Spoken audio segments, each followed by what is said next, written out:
Search करें अवामी news. मुल्क भर की ताज़ा तरीन खबरों से बाखबर रहने के लिए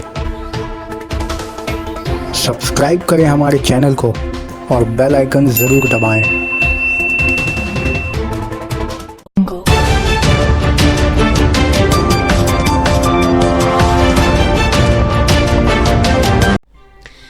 दिनाजपुर में दुर्गा पूजा की रिवायत। जमींदारी रिवायत के खात्मे के बाद अटाहर चौड़ामन के मौजूदा जमींदार मोहिनी मोहन राय चौधरी की ये नस्ल है।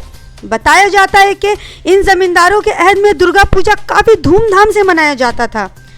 ये खानदान महानंदी के किनारे बसा हुआ है और इनका समाज काफी दूर तक वसी है।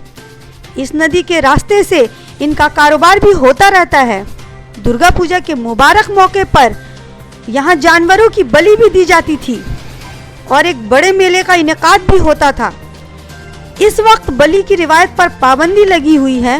रफ्ता रफ्ता पूजा की हमाहमी में भी वो बात नहीं रही, लेकिन तमाम रसूमात से आज भी इसको मनाया जाता है।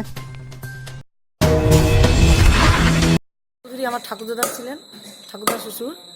তো আমার শ্বশুরের কাছে শুনেছি এটা 14 পুরুষ পেরিয়ে গেছে। তো এখনো তো সেই পুজো মানে এখনো জমিদার আমলের পুজো এখনো হয়ে আসছে। সেই পুরনো আমলের রীতি নিয়ম হিসেবে আমাদের পুজো এখনো হয়। নিয়ম কানুন করে হয়? হ্যাঁ, ওই নিয়মেই পূজা হয়। ওই পুঁথিগত আছে এখনো, সেই পুঁথিগত অনুযায়ী পূজা হয়। সেই পুঁথিগুলো এখনো মনে করেন আমাদের যেখানে ব্রাহ্মণ ছিলেন বিশ্বপতি, তারপরে মানে সবাই গুনু ঠাকুর বলেই সবাই চেনেন। ওনারা তো আর নেই এখন, ওনারা মারা গেছেন। তো তাদের সেই পুঁথিগতগুলো রেখে দিয়েছে, ওনারাই পূজা করতেন আমাদের জমিদার আমল থেকে। এখন আগে কিভাবে মানে কি হতো পূজা? আগে মহিষ বলি হতো শুনেছি। মহিষ বলি থেকে রেগুলার মানে পাঠা বলি হতো।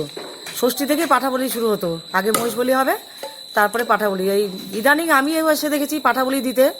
তো এখন ওই পাঠা আর দিতে ইচ্ছে না, ভেবেছি যে পাঠাটা উঠিয়ে গেছে যখন উঠিয়ে দেবো, এটাই ভেবেছি। আগে মেলা হ্যাঁ, মেলা আগেও হতো, এখনো লাগে। দশমীর দিন লাগে মেলা।